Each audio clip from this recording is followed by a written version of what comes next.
तो वरिष्ठ पत्रकार भी जुड़ गए हैं, उनसे भी चर्चा करते हैं कि आखिर ये सब कुछ जो हो रहा है, चल रहा है, उसके क्या मायने हैं। विष्णुदेव राय जी हैं, राव जी हैं, जो वरिष्ठ पत्रकार हैं, और डॉक्टर प्रियंका शुक्ला राजनीतिक विश्लेषक हैं।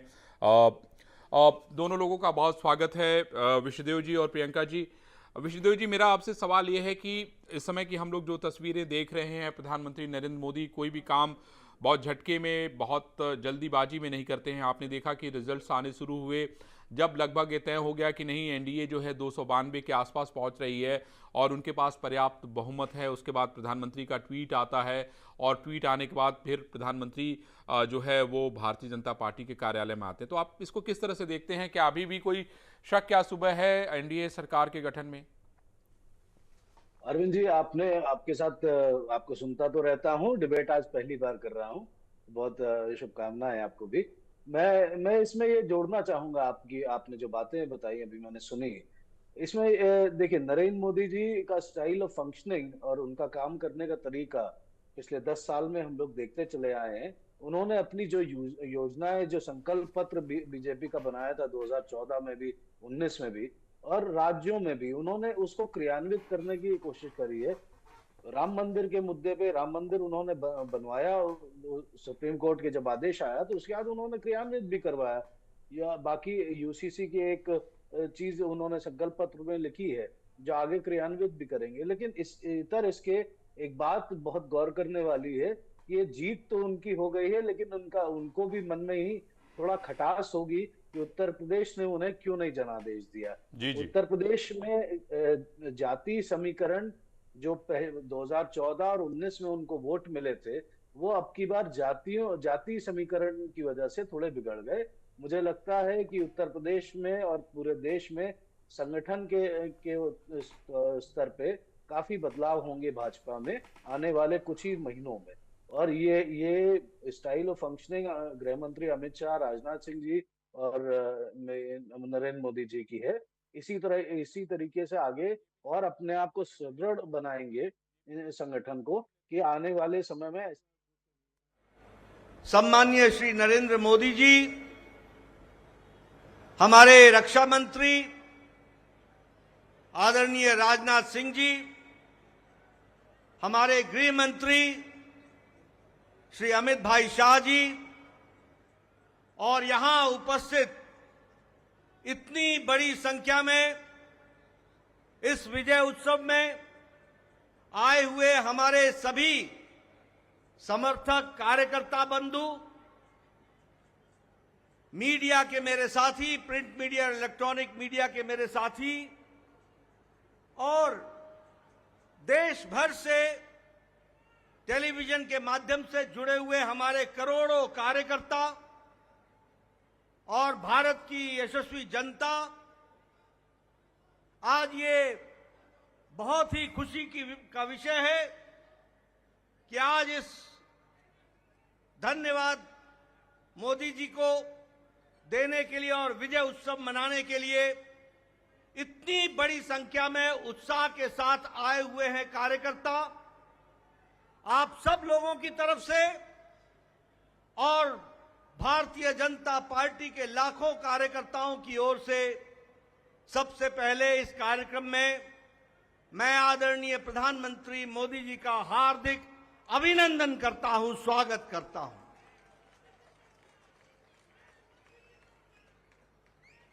हमें सबको स्मरण है कि चाहे चुनाव की बेला हो, चाहे देश को नेतृत्व करने की बात हो और देश को समस्याओं से निकालने का, अब जिसे हम कहते हैं कि आपदा को अवसर में बदलने में, आदरणीय प्रधानमंत्री मोदी जी ने हमेशा देश को, पार्टी को, देश की जनता को फ्रंट से लीड किया है। ऐसे हमारे यशस्वी प्रधानमंत्री जी का मैं अभिनंदन करता हूं, स्वागत करता हूं।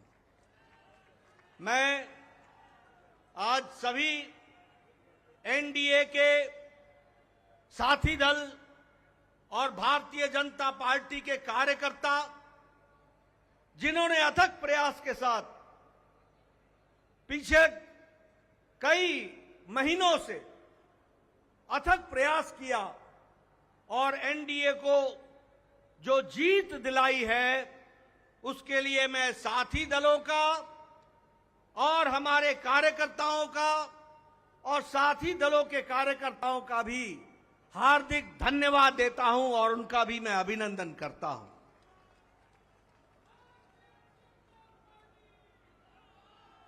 मैं भारतीय जनता पार्टी की ओर से देश के करोड़ों हमारे देशवासियों को जो प्रधानमंत्री मोदी जी के नेतृत्व में विश्वास करते हुए एक ऐतिहासिक पल, एक ऐतिहासिक घड़ी के चश्मदीद गवाह बनने का हम सबको सौभाग्य दिया, ऐसे हमारे मतदाता बंधु जिन्होंने भारतीय जनता पार्टी और एनडीए को अपना आशीर्वाद दिया और प्रधानमंत्री मोदी जी के नेतृत्व को आगे बढ़ाने का काम किया, ऐसे करोड़ों करोड़ों देशवासियों को मैं पार्टी की ओर से बहुत बहुत धन्यवाद देता हूं। हम जानते हैं देश ने एक नई करवट राजनीति में ली और एक नया इतिहास रचा है 2014 के पश्चात।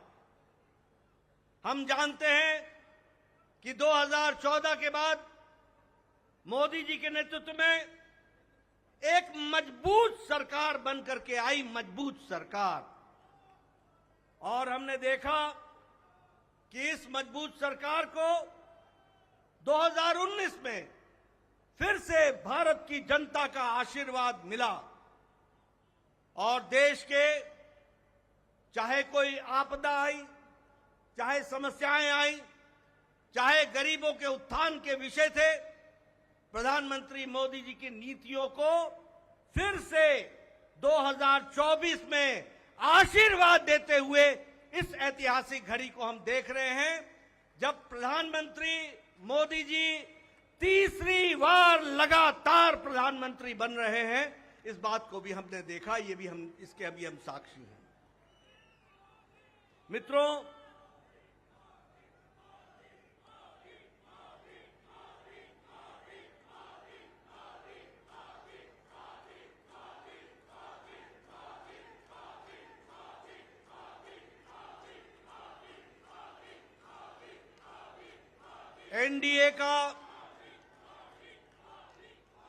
एनडीए का गठन के पश्चात ये कोई भी गठबंधन पहली बार भारत के राजनीति में तीसरी बार लगातार प्रधानमंत्री मोदी जी के नेतृत्व में सरकार बनाने जा रही है और हम सब लोग खुशनसीब हैं कि हम उस ऐतिहासिक घड़ी के पल के चश्मदीद गवाह भी होंगे और साथ ही साथ उस पल को हम सब लोगों को देखने का सौभाग्य मिल रहा है। मैं यहां ये भी बताना चाहता हूं कि जो लोग देश हित के लिए काम करते हैं उन्हें चुनौतियां भी आती हैं और उन चुनौतियों को बखूबी लड़ करके देश प्रथम, देश को आगे बढ़ाना है, देश को आगे ले जाना है, इस कार्य के लिए आगे बढ़ते हैं। लेकिन कुछ लोग जिनके लिए खुद का स्वार्थ महत्वपूर्ण होता है और खुद के स्वार्थ के लिए स्वार्थपूर्ण गठबंधन करते हैं और स्वार्थपूर्ण तरीके से लोक लुभावने वायदे करके सरकार के नजदीक आना चाहते हैं, जहां ऐसे लोगों को देश की जनता सबक सिखाती है, वहीं इनका इकोसिस्टम जो देश के विकास के दृष्टि से जुड़ी हुई चीजें हैं उसको नकार देता है। बड़े बड़े राजनीतिक घटनाओं को दुनिया के सामने, देश के सामने उसको गलत तरीके से रखने का प्रयास करता है। हम बंगाल में 3 सीटों से बढ़कर के 77 सीट हो जाती हैं, उसकी चर्चा नहीं होती, कह देते हैं हम हार गए, भूल जाते हैं कि हमारे मत प्रतिशत कितने गुना बढ़े। और आज ही उड़ीसा में विशुद्ध पहली बार भारतीय जनता पार्टी की सरकार बन रही है मोदी जी के नेतृत्व में। विशुद्ध विशुद्ध भारतीय जनता पार्टी की सरकार मोदी जी के नेतृत्व में और उनके कुशल नेतृत्व के कारण वहां बन रही है। लेकिन कुछ लोग 30-40 सीटें जीत ले तो धूम मचाने लग जाते हैं और वो भूल जाते हैं कि देश किस तरीके से मोदी जी के साथ खड़ा है। इस बात को भी हमको ध्यान में रखना चाहिए। मैं आज के दिन प्रधानमंत्री जी को इस बात के लिए भी धन्यवाद देना चाहता हूं कि आपके नेतृत्व में नॉर्थ ईस्ट में हमने एक एक प्रदेश में अपना झंडा, एनडीए का झंडा गाड़ा। और आज मुझे खुशी होती है आपके साथ ये चर्चा करते हुए कि अरुणाचल प्रदेश में लगातार मोदी जी के नेतृत्व में तीसरी बार हमारी सरकार बन रही है, तीसरी बार सरकार बन रही है। उड़ीसा में हमने 80 सीटें जीती हैं, 40% हमारा मत प्रतिशत रहा है और उसी तरीके से लोकसभा में भी एक तरफा फैसला लोगों ने भारतीय जनता पार्टी और एनडीए के पक्ष में दिया है। मैं आपके साथ इस बात की भी चर्चा करना चाहता हूं कि आंध्र प्रदेश में हमारे अलायंस पार्टनर के साथ वहां भी एनडीए की सरकार बन रही है। इस तरीके से परिवर्तन हुआ है। मित्रों, केरल में भारतीय जनता पार्टी ने अपना खाता खोला है, जहां हम कहीं दूर दूर तक नहीं दिखते थे, दूर दूर तक नहीं दिखते थे। उस केरल में कमल खिला है और वहां भी एनडीए की उपस्थिति हो गई है। इसको भी हमको ध्यान में रखना चाहिए। हमारे वोट शेयर बढ़े हैं, हमारे प्रदेशों में वोट का शेयर भी बढ़ा है। और इसके साथ साथ मैं एक बात और कहना चाहता हूं। 2014 में यह बहुत ही ऐतिहासिक घटना घटी थी कि एक गरीब मां का बेटा भारत का प्रधानमंत्री बने थे और वो भारत की गुर्बत और भारत के अंदर रहने वाले गरीब लोगों की दुख उसको उन्होंने आत्मसात किया था।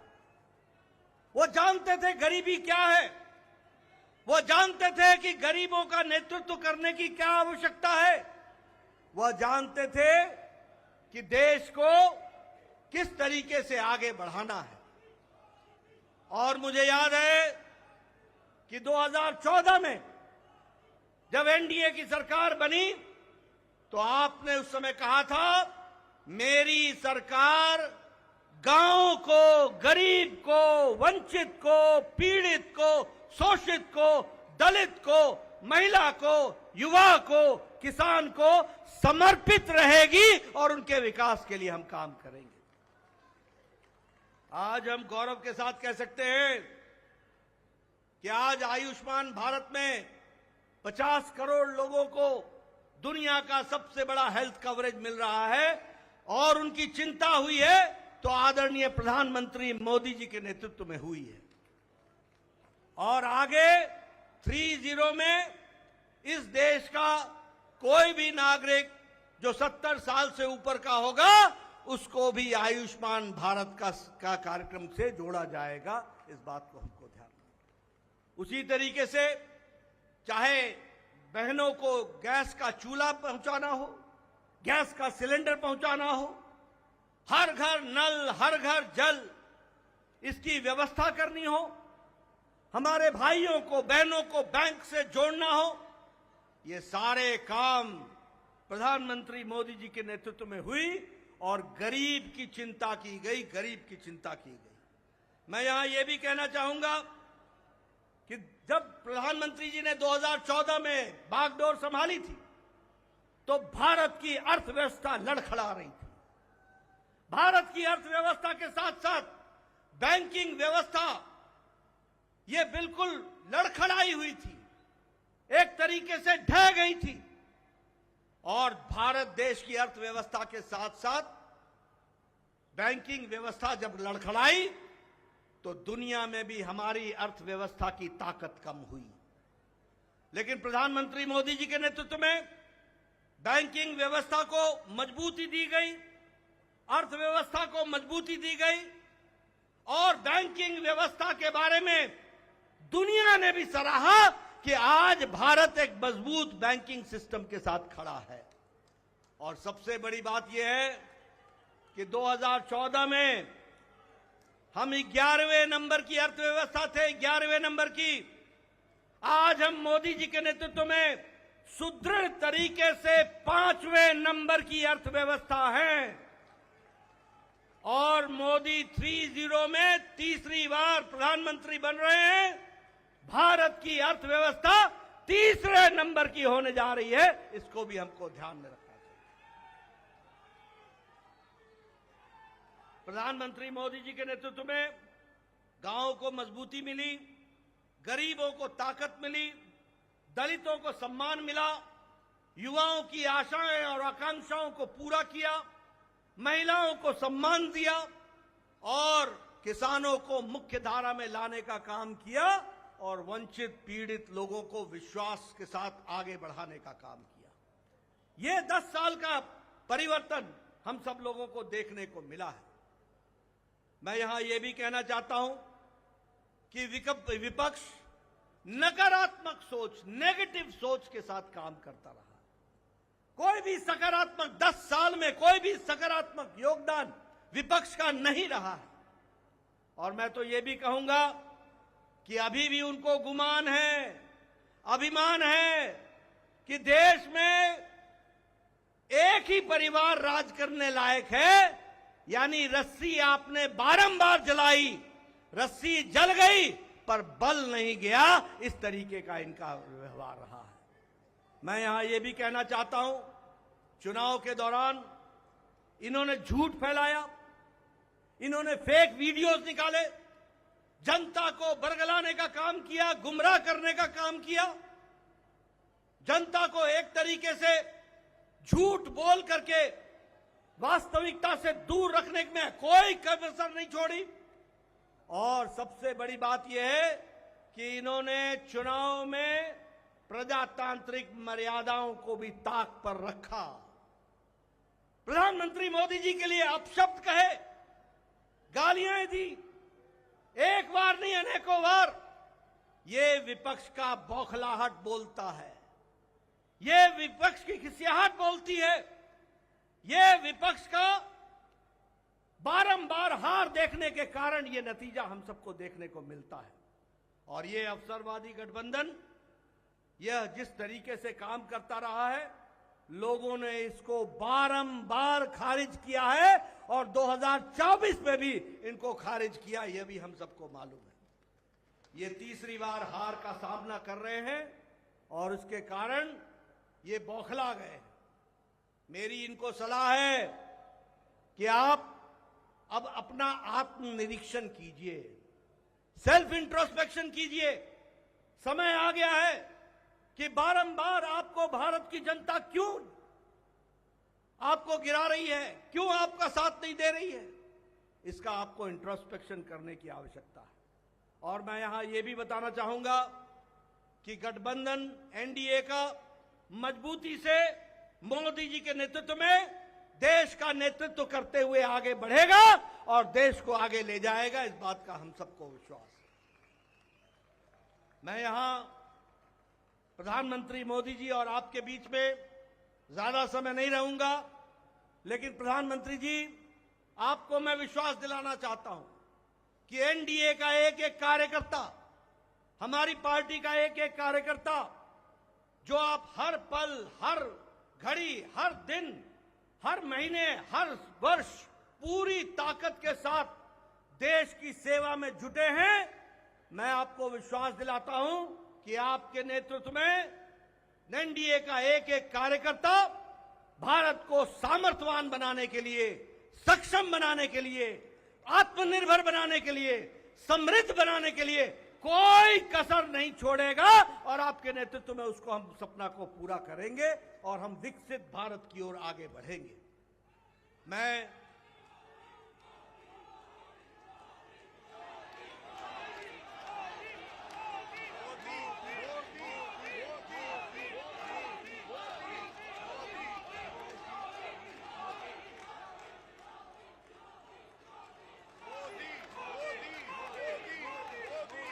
इसके पहले कि आदरणीय प्रधानमंत्री जी का हम सबको ऐसे ऐतिहासिक मौके पर मार्गदर्शन मिले, मैं उससे पहले देश के करोड़ों कार्यकर्ताओं की तरफ से, समग्र एनडीए परिवार की ओर से और देशवासियों की ओर से आदरणीय प्रधानमंत्री जी का माल्यार्पण करके, माला पहनाकर उनका स्वागत हम सब लोग करेंगे, ये मैं आपसे निवेदन करूंगा।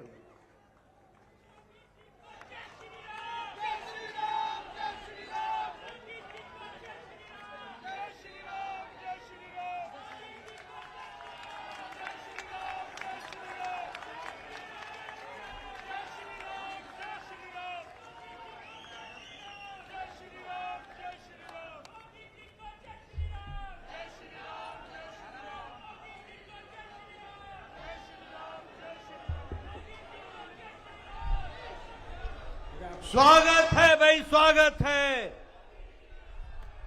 स्वागत है भाई, स्वागत है, स्वागत है भाई, स्वागत है। मैं आदरणीय प्रधानमंत्री से निवेदन करूंगा कि वो देश को संबोधित करें। आदरणीय प्रधानमंत्री।